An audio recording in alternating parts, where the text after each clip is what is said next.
Hello everyone, welcome to market investment. मैं हूं राहुल गुप्ता। स्वागत करूंगा आप सभी का हमारे चैनल मार्केट इन्वेस्टमेंट में। दोस्तों, बात करने वाले हैं सिल्वर की और बात करने वाले हैं गोल्ड की। दोनों ही कीमती धातुओं के अंदर काफी ज्यादा दबाव देखने को मिल रहा है, काफी ज्यादा उतार चढ़ाव देखने को मिल रहा है। पहले बात करते हैं गोल्ड के बारे में। गोल्ड के अंदर लगातार तीसरा दिन है कि इसके अंदर हम गिरावट का एक दौर देख रहे हैं। काफी ज्यादा सेलिंग प्रेशर में आ चुका है गोल्ड, काफी ज्यादा दबाव में अभी हमें देखने को मिल रहा है। लेकिन गोल्ड के अंदर दबाव आने का कारण क्या है? क्यों इतनी ज्यादा सेलिंग प्रेशर हमें देखने को मिल रहा है? इतना ज्यादा नेगेटिव इम्पैक्ट क्यों देखने को मिल रहा है? अभी आज से 3 दिन पहले ही गोल्ड अपने लाइफ टाइम हाई स्तर के आसपास था और आज हम देख रहे हैं कि उसके अंदर लगभग बहुत बड़ी गिरावट अभी हमें देखने को मिल रही है। अब लगभग 70-80 डॉलर जितनी एक बड़ी गिरावट अभी हमें देखने को मिल रही है।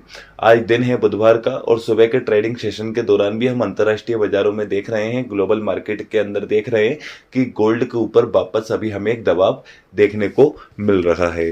तो दोस्तों, गोल्ड के ऊपर दबाव आने के कारण क्या है? क्यों इतने ज्यादा दबाव का सामना करना पड़ रहा है? देखिए दोस्तों, सबसे बड़ा कारण क्या है गोल्ड के अंदर इतना ज्यादा दबाव आने का? देखिए दोस्तों, अभी कुल मिलाकर अंतर्राष्ट्रीय इक्विटी मार्केट के अंदर हमने काफी ज्यादा सेलिंग प्रेशर देखा, काफी ज्यादा गिरावट का दौर हमें देखने को मिला। गिरावट का दौर क्यों था? कि अंतर्राष्ट्रीय बाजारों के अंदर गिरावट का दौर इसलिए था कि एक रिसेशन की संभावना निकलकर सामने आ रही थी, मंदी की संभावना बिल्कुल क्लियर दिख रही थी, जिसमें सेफ इन्वेस्टमेंट के रूप में गोल्ड को एक सहारा मिला और इक्विटी मार्केट के अंदर हमें एक गिरावट देखने को मिली। लेकिन पिछले 2 ट्रेडिंग सेशन के दौरान हम देख रहे हैं कि इक्विटी मार्केट के अंदर हमें वापस पुलबैक देखने को मिल रहा है। वहीं सेफ इन्वेस्टमेंट के नाम पर गोल्ड की जो मांग आ रही थी उसके अंदर एक कमी आई है। तो एक कारण तो यह भी था। दूसरा कारण यह था कि डॉलर इंडेक्स के अंदर भारी गिरावट निकल कर आई थी, इक्विटी मार्केट के अंदर जो गिरावट निकल कर आई थी, जिसके चलते हुए डॉलर इंडेक्स के अंदर भी हमने एक बड़ी गिरावट देखी थी। लेकिन कल के ट्रेडिंग सेशन के दौरान हमने डॉलर इंडेक्स के अंदर भी कमबैक आता हुआ दिखाई दिया है।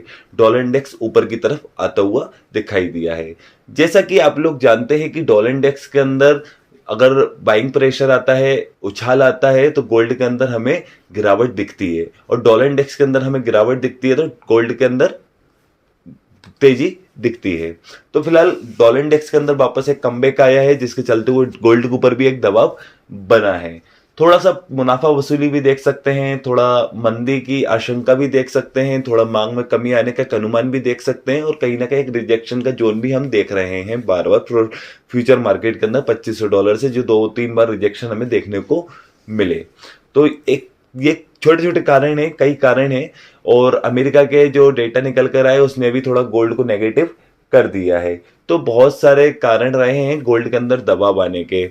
लेकिन दोस्तों, अब भी एक्सपर्ट का कहना है कि सोने को अभी दबाव का सामना करना पड़ रहा है, लेकिन तेजी की संभावना ज्यादा है। ये जो सेलिंग प्रेशर है ये सीमित समय के लिए रहने वाली है, कुछ ही समय के लिए ये सेलिंग प्रेशर रहने वाली है और इसके अंदर तेजी की संभावना ज्यादा है। बिकॉज तेजी आने के भी बहुत सारे कारण हैं, जैसे कि फेड, सबसे बड़ा कारण फेड है कि फेड अपनी ब्याज दरों के अंदर कटौती करने वाला है। सितंबर वाले महीने में फेड अपनी 25 बीपीएस जितनी ब्याज दर के अंदर कटौती करने वाला है, ऐसे का अनुमान था। लेकिन जो 25 बीपीएस ब्याज दर के अंदर कटौती होने वाली है, इसका अनुमान अभी बढ़कर 50 बीपीएस हो गया, जस्ट डबल। कि फेड सितंबर वाली महीने में अपनी 50 बीपीएस ब्याज दरों के अंदर कटौती कर सकता है, जो कि गोल्ड के लिए काफी ज्यादा पॉजिटिव साइन है। क्योंकि ब्याज दर के अंदर कटौती होगी तो डॉलर इंडेक्स के अंदर गिरावट देखने को मिलेगी और गोल्ड के अंदर आपको तेजी देखने को मिलेगी। दूसरा कारण क्या है? मंदी की संभावना, रिसेशन के कारण और भी अभी भू राजनीतिक तनाव चल रहे हैं। अगर भू राजनीतिक तनाव बढ़ते हैं, इजराइल, हमास, ईरान वगैरह इन सब के भू राजनीतिक तनाव चल रहे हैं।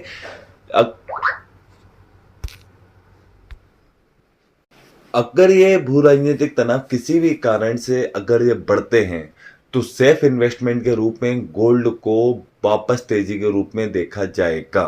ठीक है। और अगर केंद्रीय बैंक भी अगर गोल्ड के अंदर वापस खरीदारी चालू करते हैं तो गोल्ड के अंदर वापस तेजी देखने को मिलेगी। यूएस के अंदर जो इलेक्शन आने वाले हैं उससे गोल्ड के अंदर तेजी आती हुई दिखाई देगी। फेड अगर अपने ब्याज दरों के अंदर कटौती करता है तो भी तेजी आती हुई दिखाई देगी। रिसेशन की अगर संभावना जो जताई जा रही है, जो एक डर है, एक अनुमानित डर है, अगर ये डर अगर कुछ तरीके से साबित होता है, अगर ये बढ़ता है तो सेफ इन्वेस्टमेंट के रूप में गोल्ड की मांग फिर बढ़ेगी। तो दोस्तों गोल्ड के अंदर तेजी आने की संभावना ज्यादा है। जो गिरावट है वो सीमित समय की रहने वाली है। एक्सपर्ट लगातार आपसे कह रहा है कि भाई गिरावट पे आप खरीदारी करें, निचले स्तर से बाय करें, लेकिन बाय भी करें तो एक स्टॉप लॉस के साथ करें, छोटी सी क्वांटिटी के साथ आप इसके अंदर खरीदारी करें। और दोस्तों चांदी की अगर बात करें तो चांदी एक इन्वेस्टमेंट मेटल होने के साथ साथ एक प्रोडक्शन मेटल भी है। इसका 50% यूज अगर इन्वेस्टमेंट में होता है तो 50% यूज प्रोडक्शन में होता है। तो चाइना की तरफ से जो डेटा निकल कर आए वो काफी ज्यादा कमजोर रहे हैं, जिससे चांदी के ऊपर एक दबाव बना हुआ है, मांग में कमी आने का एक दबाव बना हुआ है। तो गोल्ड से ज्यादा दबाव इस समय हमें चांदी के ऊपर देखने को मिल रहा है। तो चांदी के अंदर तो बाय ऑन डिप तो बन ही रहा है, लेकिन सेल ऑन हाई भी बन रहा है। अगर ऊंचे स्तर पर अगर आपको बेचने का मौका मिलता है तो आप बिकवाली भी कर सकते हैं। बाकी depend on data, depend on news, buy on dip, sell on high, लेकिन एक अच्छा proper stop loss. Without stop loss तो मार्केट के अंदर आपको काम ही नहीं करना है। अभी ईरान, इजराइल, इनको लेकर एक तनाव की संभावना जताई जा रही है, जिससे हम देख रहे हैं कि तेल की कीमतों में भी एक छोटा सा उछाल देखने को मिला है, क्योंकि ये भू राजनीतिक तनाव जो बढ़ गए हैं उससे जो सीज फायर होने वाला था, युद्ध विराम की जो बातें हो रही थी वो तो फिलहाल टल गई है। अभी तो संभावना ये जताई जा रही किसी भी तरह से ये युद्ध हो ना जाए, ये लड़ाई झगड़े बढ़ ना जाए। अगर ये लड़ाई झगड़े बढ़ते हैं तो गोल्ड के अंदर तेजी देखने को मिलेगी, कहीं ना कहीं गोल्ड सिल्वर को सपोर्ट करेगा, लेकिन लिमिटेड टाइम के लिए। आखिरी में इन द एंड आपको सिल्वर में गिरावट ही देखने को मिल सकती है। वहीं हम देखेंगे कि तेल की कीमतों के अंदर जोरदार उछाल भी आ सकता है, जोरदार उछाल भी आ सकता है, क्योंकि ये कारण जितने भी रहते हैं युद्ध वगैरह के कारण ये है, ये तेल वगैरह की कीमतों को, गोल्ड की कीमतों को उच्च स्तर पर लेकर चले जाते हैं। तो दोस्तों ईरान इजराइल के खिलाफ या इजराइल ईरान के खिलाफ क्या जवाबी कार्रवाई करता है, तो ये देखने लायक होगा, इस पे हमें फोकस करना है। नेक्स्ट वीक में सीपीआई डेटा आने वाले हैं, फिर फेड की मीटिंग है सितंबर में, तो इन पे भी आपको फोकस करना है। ब्याज दर के अंदर कटौती करने की संभावनाएं बहुत ज्यादा बढ़ गई है, ठीक है ना दोस्तों। तो एक एक न्यूज, एक एक अपडेट के ऊपर, एक एक डेटा के ऊपर नजर बनाइए, उसके बाद ही अपनी पोजीशन बनाइए, और बहुत लिमिटेड क्वांटिटी में अगर ट्रेड करें। अगर आप मतलब 1 किलो गोल्ड में भी ट्रेड करते हैं ना, तो आप 300 ग्राम गोल्ड में ट्रेड कीजिए, क्योंकि 30% में ही ट्रेड कीजिए और स्टॉप लॉस लगाइए। मार्केट बहुत ज़्यादा वॉलेटाइल है, मार्केट के अंदर बहुत ज़्यादा उतार चढ़ाव निकल कर आ रहे हैं।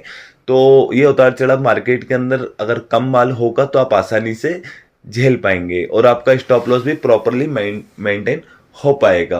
आपको बड़े स्टॉप लॉस का सामना नहीं करना पड़ेगा। लेकिन बाय ऑन डिप कीजिए, स्टॉप लॉस लगाइए। चांदी के अंदर ही बाय ऑन डिप कीजिए, स्टॉप लॉस लगाइए, सेल ऑन हाई कीजिए, स्टॉप लॉस लगाइए। एक एक डेटा के ऊपर नजर रखिए, एक एक न्यूज के ऊपर नजर रखिए, भू राजनीतिक तनाव के ऊपर नजर रखिए, फेड के इंटरेस्ट रेट पर नजर रखिए, अंतर्राष्ट्रीय बाजारों के ऊपर नजर रखिए, डॉलर इंडेक्स पे बिल्कुल नजर रखिए। उसके बाद ही अपनी पोजीशन बनाइए। दोस्तों सामने स्क्रीन पर मैंने आपको अपना पर्सनल व्हाट्सएप नंबर प्रोवाइड करके रखा हुआ है। वो नंबर मैंने इसलिए प्रोवाइड करके रखा है, मेरा कमोडिटी मार्केट से रिलेटेड एक व्हाट्सएप डिस्कशन ग्रुप चलता है, जिसमें कमोडिटी से रिलेटेड कोई भी लेटेस्ट न्यूज होती है, कोई भी लेटेस्ट अपडेट होता है, या कोई भी डेटा निकलकर सामने आने वाला होता है, उसको मैं व्हाट्सएप पे मैसेज के माध्यम से आप तक पहुंचाने की कोशिश करता हूं। अगर आप भी मेरे कमोडिटी ग्रुप में ऐड होना चाहते हैं तो सामने दिए हुए नंबर पर मुझे व्हाट्सएप पे मैसेज कीजिए, आपके नंबर को मैं अपने कमोडिटी ग्रुप में ऐड कर दूंगा। चलिए दोस्तों, अगर आपको ये मेरी वीडियो अच्छी लगी है तो मेरी इस वीडियो को लाइक कीजिए। अगर आप मेरे साथ जुड़कर रहना चाहते हैं तो मेरे इस चैनल को सब्सक्राइब कीजिए, एंड अंत तक मेरे साथ इस वीडियो में बने रहने के लिए आप सभी को मेरा दिल से धन्यवाद।